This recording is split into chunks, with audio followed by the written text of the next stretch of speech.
Bien, donc je termine toujours sur les associations dans un diagramme de classe. Donc c'est la troisième partie. Donc je parlais de la navigabilité.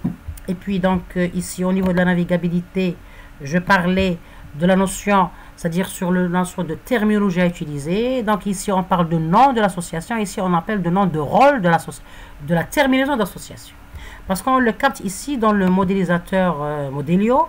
Si on va par exemple ici cliquer sur l'association qui est de classe, vous voyez qu'on a un tableau ici qui nous donne les propriétés de l'association. Vous voyez, propriétés de chaque association.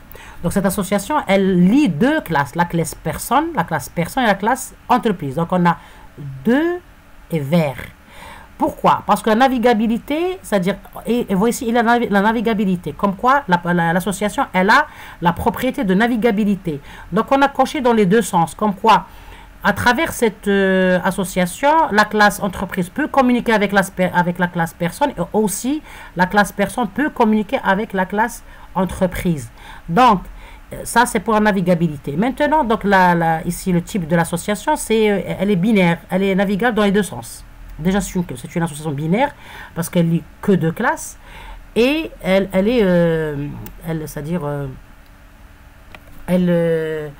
c'est-à-dire la navigabilité, elle est dans les deux sens. Maintenant, il y a le rôle. Donc, vous voyez qu'il a le nom de l'association. Donc, c'est pour donner un nom général à l'association.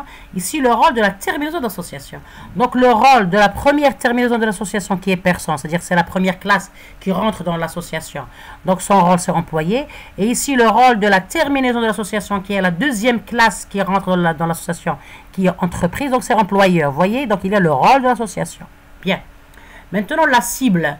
Donc, ici, automatiquement, la cible, on a la cible, c'est-à-dire le destinataire et la cible. Dans la navigabilité, c'est-à-dire le sens, on a le destinataire et le récepteur, ou bien la cible et la source. Donc ici, la cible, c'est personne et entreprise, parce que dans les deux cas, on a la navigabilité, elle est dans les deux sens. Si par exemple, on va enlever ce sens-là, vous voyez que la cible, c'est nulle. C'est-à-dire quand la personne, elle ne peut pas, c'est-à-dire elle n'est pas une cible. On peut pas, il n'y a pas une flèche dans le sens de la personne. Donc si on va par exemple closer ici, vous voyez que Modelio, il a enlevé ici le sens de la flèche du côté de personne. Comme quoi, personne, elle peut utiliser naviguer la classe entreprise. Mais entreprise ne peut pas, c'est-à-dire utiliser la notion de personne. Vous voyez, c'est ça. Donc, c'est ça la notion de navigabilité. Donc, ici, dans notre cas, puisque on a considéré elle est navigable dans les deux sens, on va cocher ici. Donc, automatiquement, il y a la création de la cible qui est là, c'est-à-dire la classe navigable, qui est personne. Maintenant, le type de l'association, bon, c'est une association. Si on va, c'est-à-dire cliquer ici, vous voyez qu'on peut avoir une association, une agrégation ou bien une composition. Donc, l'association, elle peut avoir trois grands types.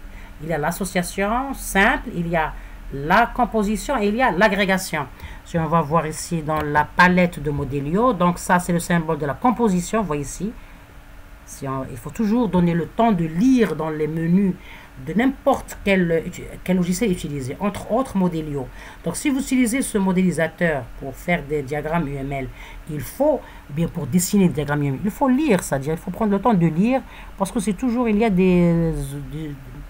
toujours des expressions qui vous aident à utiliser ce logiciel.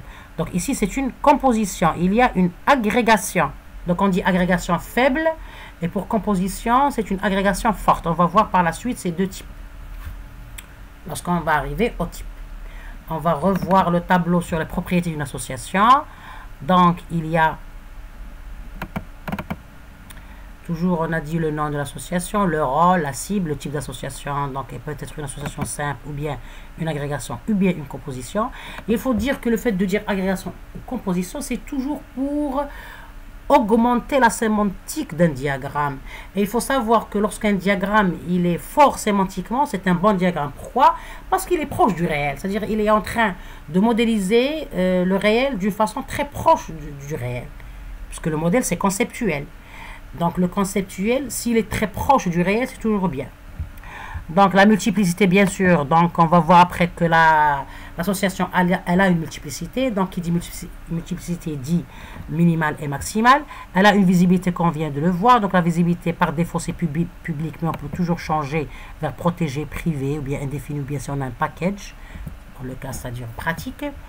Modifiable, donc si on peut, c'est-à-dire la modifier. Il y a les accesseurs, si on, il y en a des setters, c'est-à-dire les setters et les getters, parce que dans le codage, les terminaisons d'association vont se transformer en des attributs. On a aussi le côté abstrait, ordonné, unique. On va voir tous ces détails par la suite. Pour le moment, on va se contenter sur les propriétés que je viens de citer, pour ne pas, c'est-à-dire être trop bouleversé, c'est-à-dire bousculé. On va aller petit à petit. Donc, une association, elle a un nom, bien un rôle de terminaison d'association, une visibilité, une navigabilité, une multiplicité et un type. Donc, on va revenir vers la multiplicité. Donc, on est d'accord sur la navigabilité.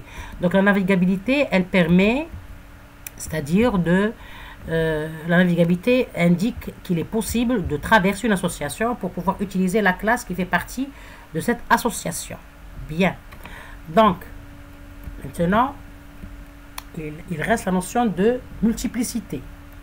Donc, par exemple, avant d'aller vers la multiplicité, on va terminer sur la navigabilité par un exemple. Par exemple, on a la figure ci-dessus.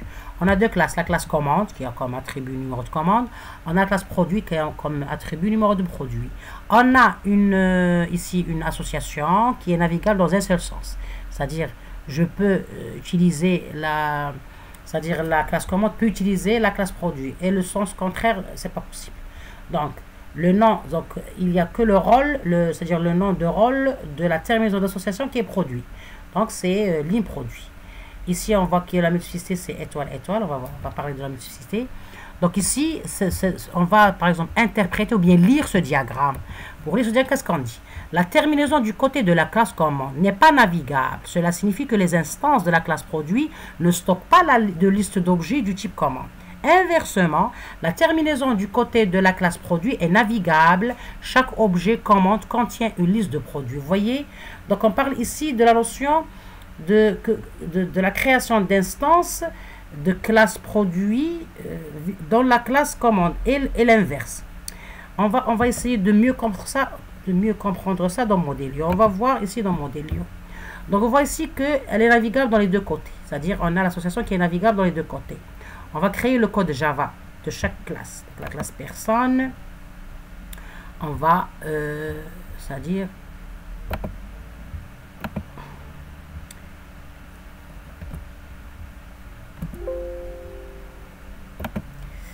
donc, pour la classe personne, on va bien sûr essayer de faire la génération automatique du code Java. La même chose pour la classe entreprise. On va, c'est-à-dire, vous voyez ici le symbole de la génération du Java. Donc, très bien. Donc, on va générer le code ici. Vous voyez la notion de générer le code. Très bien, on va l'éditer. Donc, vous voyez dans la génération du code, vous voyez qu'il y a ici la classe personne, il y a l'attribut nom, prénom, et on a ajouté un troisième attribut public qu'on a appelé entreprise, c'est-à-dire de type entreprise qu'on a appelé employeur. Vous voyez? Donc, il y a l'ajout directement d'un attribut, c'est-à-dire c'est quoi cet attribut? C'est la terminaison, c'est la terminaison de l'association vis-à-vis de la classe personne. Donc, si on va revenir au diagramme de classe, la classe personne ici, comme terminaison, elle utilise la classe entreprise. Donc, emploi, parce qu'on a ici la navigabilité. Donc, elle peut utiliser la classe entreprise. Donc, on va créer un attribut de type entreprise, parce qu'il appartient à la classe entreprise. C'est la classe entreprise qui fait partie de l'association. Donc, et on l'a appelé employeur ici, bien sûr, en respectant l'appellation ici au niveau du diagramme. Donc, vous voyez qu'on a créé ici un attribut de type entreprise qu'on appelait employeur. Cela revient à l'expression que je venais de lire qui disait que dans une classe, les propriétés ou bien les attributs sont constitués par des attributs et les éventuelles terminaisons d'association que possède la classe. Vous voyez? Donc les attributs d'une classe, ce sont les attributs, c'est-à-dire les propriétés de chaque classe, plus les terminaisons de l'association où la classe, c'est-à-dire dont la classe fait partie. Donc dans notre cas, la classe personne, elle peut naviguer vers entreprise, donc automatiquement on crée un attribut de type entreprise qu'on appelait employeur dans les propriétés de classe personne, c'est-à-dire dans les attributs de la classe personne. Donc,